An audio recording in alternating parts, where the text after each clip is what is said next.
Saudara Majelis Permusyawaratan Rakyat atau MPR RI batal menggelar sidang paripurna kedua kemarin untuk menetapkan pimpinan MPR masa jabatan 2024-2029. Rapat semula dijadwalkan pada pukul 10 malam dengan agenda penetapan pimpinan MPR, namun jadwal dibatalkan karena rapat pleno DPD dengan agenda pemilihan pimpinan unsur DPD masih berlangsung alot.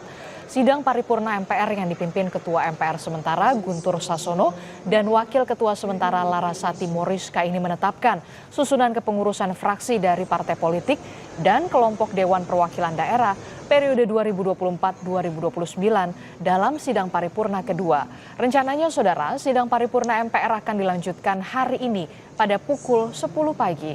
Masing-masing fraksi telah melakukan konsultasi untuk mengusulkan nama-nama calon pimpinan MPR.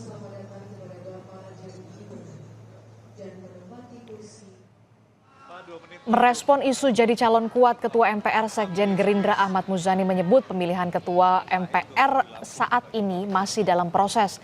Ia mengungkapkan tak mau terburu-buru memberikan pernyataan karena setiap fraksi juga akan memberikan nama calon pimpinan MPR. Lebih lanjut, Muzani juga mengungkap proses lobi-lobi politik dirinya bersama partai politik lain berjalan baik.